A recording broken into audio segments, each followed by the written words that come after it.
ഇന്നത്തെ കാലത്ത് plus two കഴിഞ്ഞതിന് ശേഷം ഒത്തിരി കുട്ടികൾക്ക് കുറച്ച് അഡ്വഞ്ചറിസ്റ്റിക് ആയിട്ടുള്ള മേഖലയിലോട്ട് പോകാൻ താല്പര്യമുണ്ട്. പൈലറ്റ്, മെർച്ചന്റ് നേവി പോലുള്ള കാര്യങ്ങൾ കുറച്ച് അഡ്വഞ്ചറിസ്റ്റിക് ആണല്ലോ അതൊക്കെ.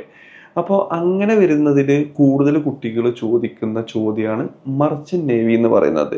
ഇന്നത്തെ വീഡിയോയിൽ കംപ്ലീറ്റ് ആയിട്ട് ഡിസ്കസ് ചെയ്യാൻ പോകുന്നത് മർച്ചന്റ് നേവിനെ കുറിച്ചിട്ടാണ്. എന്താണ് മർച്ചന്റ് നേവി, ഏതൊക്കെ കോഴ്സസ് ആണ് മർച്ചന്റ് നേവിയിലോട്ട് വരാനുള്ളത്, ഇതൊക്കെ എവിടെ പഠിക്കണം, എങ്ങനെ പഠിക്കണം, എത്ര വർഷമാണ് എന്നുള്ള ഒരു ബേസിക് ഐഡിയ മർച്ചന്റ് നേവിനെ കുറിച്ചിട്ടാണ് നിങ്ങൾക്ക് പറഞ്ഞുതരാൻ പോകുന്നത്. ആദ്യം തന്നെ മർച്ചന്റ് നേവി എന്താണ്? മർച്ചന്റ് നേവി എന്ന് പറയുന്നത് ഇറ്റ്സെൽഫ് ഒരു ജോലിയല്ല. അതൊരു ഇപ്പം മെഡിക്കൽ ഫീൽഡ് അല്ലെങ്കിൽ എഞ്ചിനീയറിംഗ് ഫീൽഡ് എന്നൊക്കെ പറയുന്ന പോലെ തന്നെ മെർച്ചന്റ് നേവി എന്ന് പറയുന്നത് അതൊരു സ്പെഷ്യൽഡ് ആയിട്ടുള്ള ഒരു ഏരിയനെ പറയുന്നതാണ് മെർച്ചന്റ് നേവി എന്ന് പറയുന്നത്. എക്സ്പെഷ്യലി നമ്മൾ കപ്പലിൽ വർക്ക് ചെയ്യുക അല്ലെങ്കിൽ കടലിൽ വർക്ക് ചെയ്യുന്ന ജോലിക്കാണ് യഥാർത്ഥത്തിൽ മെർച്ചന്റ് നേവി. കപ്പലിൽ കടലുമായിട്ട് ബന്ധപ്പെട്ട് വർക്ക് ചെയ്യുന്ന ജോലികൾക്കാണ്. ജോലികൾ എന്ന് പറയുമ്പോൾ അതിൽ ഒരുപാട് ജോലികൾ വരുന്നുണ്ട്. ഇങ്ങനത്തെ ജോലികൾക്കാണ് മെർച്ചന്റ് നേവി എന്ന് പറയാം. പ്ലസ് ടു കഴിഞ്ഞതിന് ശേഷം ആഫ്റ്റർ പ്ലസ് ടു മലയാളം എന്ന് പറയുന്ന ചാനലിൽ പൊതുവേ നമ്മൾ വീഡിയോസ് പോസ്റ്റ് ചെയ്യുന്നത് പ്ലസ് ടു കഴിഞ്ഞ സ്റ്റുഡൻസിന് ചെയ്യാൻ പറ്റുന്ന വിവിധ മേഖലകൾ പ്ലസ് ടു സ്റ്റുഡൻസിന് പരിചയപ്പെടുത്തി തരാൻ വേണ്ടിയിട്ടാണ്. അപ്പോൾ പ്ലസ് ടു കഴിഞ്ഞതിന് ശേഷം മെർച്ചന്റ് നേവിയിൽ ഏതെല്ലാം കോഴ്സസ് ആണ് ഉള്ളത് എന്നാണ് ഞാൻ ഇനി പറയാൻ പോകുന്നത്. ആക്ച്വലി നമ്മൾ അത് പറയുന്നതിന് മുമ്പ് നമ്മളൊരു കപ്പൽ മനസ്സിൽ വിചാരിക്കുക. ഒരു കപ്പൽ എന്ന് പറയുമ്പോൾ നമുക്ക് രണ്ടായിട്ട് ക്ലാസിഫൈ ചെയ്യാൻ പറ്റും. ഒന്ന് എന്ന് പറയുന്നത് ഡെക്ക് സൈഡിൽ വരുന്ന ജോബ്, അതായത് കപ്പലിന്റെ മുകൾ ഭാഗത്ത് വരുന്ന ജോലികൾക്കാണ് ഡെക്ക് സൈഡ് ഡിപ്പാർട്ട്മെന്റ് എന്ന് പറയാം. രണ്ട് എന്ന് പറയുന്നത് എഞ്ചിൻ ലെവലിൽ, സീ ലെവലിൽ, അല്ലെങ്കിൽ കപ്പൽ എന്ന് പറയുമ്പോൾ അതിന്റെ അടിഭാഗത്തിൽ ഒരു 2-3 ഫ്ലോർ കപ്പൽ കടലിലായിരിക്കും. അപ്പൊ അത് വാരി ചെയ്യും കേട്ടോ, ലോഡ് അനുസരിച്ചിട്ടും കപ്പലിന്റെ ഡിസൈൻ അനുസരിച്ചിട്ടും വാരി ചെയ്യും. അപ്പൊ കടലിന്റെ അകത്ത് യഥാർത്ഥത്തിൽ നമുക്ക് അങ്ങനെ പറയാലോ. അപ്പോൾ കടലിന്റെ ഉള്ളിൽ വർക്ക് ചെയ്യുന്ന ആൾക്കാരാണ് എഞ്ചിൻ ഡിപ്പാർട്ട്മെന്റിൽ വർക്ക് ചെയ്യുന്ന ആൾക്കാർ. യഥാർത്ഥത്തിൽ ആ ഒരു ലെവലിലാണ് ഇവർ വർക്ക് ചെയ്യുന്നത്. ഇങ്ങനെ ഡെക്ക് സൈഡിലും എഞ്ചിൻ ഡിപ്പാർട്ട്മെന്റിലും വർക്ക് ചെയ്യുന്ന പ്രൊഫഷണൽസ് ആണ് യഥാർത്ഥത്തിൽ ആ ഒരു ഏരിയയിലോട്ടാണ് പ്ലസ് ടു കഴിഞ്ഞതിന് ശേഷം മെർച്ചന്റ് നേവിയിലോട്ട് സ്റ്റുഡൻസിന് പോകാൻ പറ്റുക. ഇപ്പൊ ഡെക്ക് സൈഡിൽ വരുന്ന, ഇപ്പൊ നിങ്ങൾക്ക് എല്ലാവർക്കും അറിയുന്ന ഒരു പൊസിഷനാണ് ക്യാപ്റ്റൻ എന്ന് പറയുന്നത്. കപ്പലിലെ ക്യാപ്റ്റൻ മുതൽ first officer, second officer, third officer, അങ്ങനെ ഓഫീസർ റാങ്കിലൊക്കെ വർക്ക് ചെയ്യാൻ താല്പര്യപ്പെടുന്ന കുട്ടികൾക്ക് ചെയ്യാൻ പറ്റുന്ന 2 പ്രോഗ്രാമാണ്. ഒന്ന് പറയുന്നത് DNS, diploma in nautical science എന്ന് പറയും. 2 എന്ന് പറയുന്നത് BSc നോട്ടിക്കൽ സയൻസ്.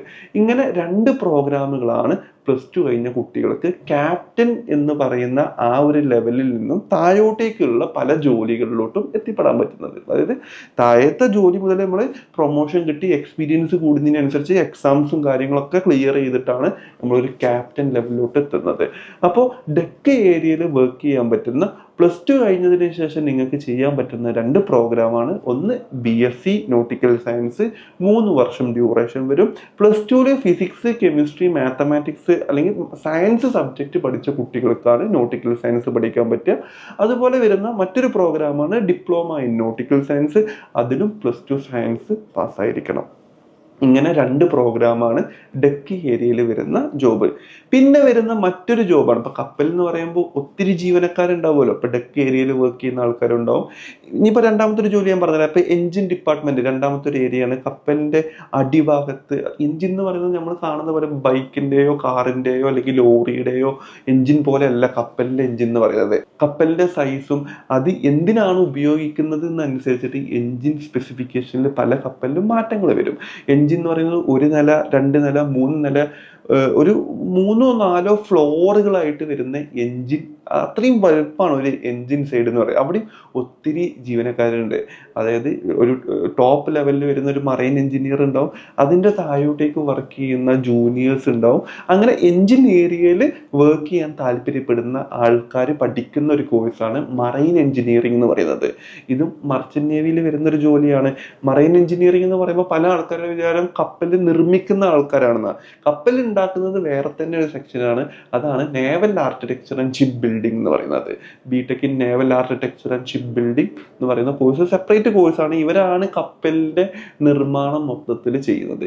എഞ്ചിൻ ഡിപ്പാർട്ട്മെന്റും എഞ്ചിന്റെ മാനുഫാക്ചറിങ്ങും എഞ്ചിനുമായിട്ട് ബന്ധപ്പെട്ട കാര്യങ്ങളൊക്കെ എഞ്ചിൻ, ഇപ്പോൾ ഒരു കപ്പല് എഞ്ചിൻ എന്ന് പറയുമ്പോൾ എഞ്ചിൻ സൈഡിൽ എപ്പോഴും ഒരു കപ്പൽ ഇപ്പോൾ സെയിലിംഗ് ആരംഭിച്ചു കഴിഞ്ഞാൽ അതിൽ എല്ലാ സമയത്തും എന്ത് വേണം, എൻജിൻ സൈഡിൽ എൻജിനീയേഴ്സ് നിർബന്ധമാണ്.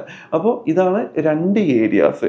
അപ്പോൾ ഡെക്ക് ഏരിയയിൽ വരുന്ന മറ്റിപ്പോൾ ഇത്രയും ജീവനക്കാരുണ്ടാകുമ്പോൾ ഇവർക്കൊക്കെ ഫുഡ് വേണമല്ലോ.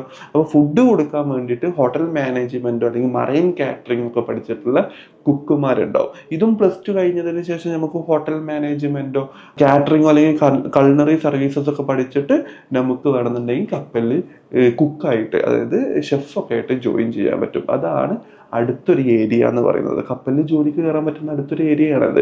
പിന്നെ വരുന്ന മറ്റൊരു ഏരിയയാണ് കപ്പൽ എന്ന് പറയുന്നത്. നമ്മൾ വിചാരിക്കുന്ന പോലെ ചെറിയൊരു സംഭവമല്ല. അത് ഒരു 1/2 കിലോമീറ്റർ നീളം വരെ വരുന്ന കപ്പലുകൾ ഇന്ന് അവൈലബിൾ ആണ്. ഒരു കപ്പൽ നമ്മൾ ഒരു ഭാഗത്ത് നിന്ന് മറ്റൊരു ഭാഗത്ത് പോയിട്ട് തിരിച്ചിങ്ങോട്ടേക്ക് ഒരു റൗണ്ട് നടക്കുമ്പോഴേക്കും 1 കിലോമീറ്റർ വരെ വരുന്ന കപ്പലുകളുണ്ട്. അത്രയും വലുപ്പമുള്ള വലിയ കപ്പലുകളുണ്ട്. അപ്പൊ ഇങ്ങനത്തെ കപ്പലുകളിലൊക്കെ ഒത്തിരി ജീവനക്കാരും ഉണ്ടാവും വർക്ക് ചെയ്യാൻ. കപ്പലിൽ തന്നെ പറയുന്നത് പല രീതിയിലുള്ള കപ്പലുണ്ട്. കണ്ടെയ്നർ കൊണ്ടുപോകുന്ന കപ്പലുണ്ട്, അതുപോലെ തന്നെ ഓയിൽ ടാങ്കേഴ്സ്, എണ്ണകളും ക്രൂഡ് ഓയിലും കൊണ്ടുപോകുന്ന കപ്പലുകളുണ്ട്. പിന്നെ ബൾക്ക് കാരിയേഴ്സ്, മണലുകൾ, അതുപോലെ സിമെന്റ്, ഇതുപോലത്തെ അലൂമിനിയം, ഇതുപോലത്തെ മെറ്റീരിയൽസ് കൊണ്ടുപോകുന്ന കപ്പലുകളുണ്ട്. ഇങ്ങനെ ഒത്തിരി കപ്പലുകളുണ്ട്. വാഹനങ്ങൾ കൊണ്ടുപോകുന്ന റോറോ കപ്പലുകളുണ്ട്. അപ്പോൾ ക്രൂയിസ് ഷിപ്പുകൾ, നമ്മളെ സഞ്ചാരികളെ, ടൂറിസ്റ്റുകളെ കൊണ്ടുപോകുന്ന ക്രൂയിസ് കപ്പൽ, അവിടെ ജീവനക്കാരുടെ എണ്ണം കൂടുതലായിരിക്കും.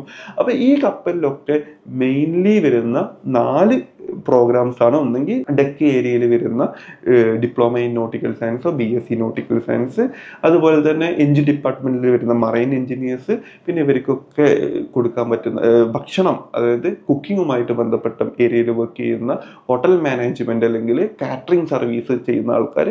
പിന്നെ വരുന്ന ഒരു പ്രൊഫഷനും കൂടി ഉണ്ട്. അത് 6 മാസത്തെ പ്രോഗ്രാമാണ്.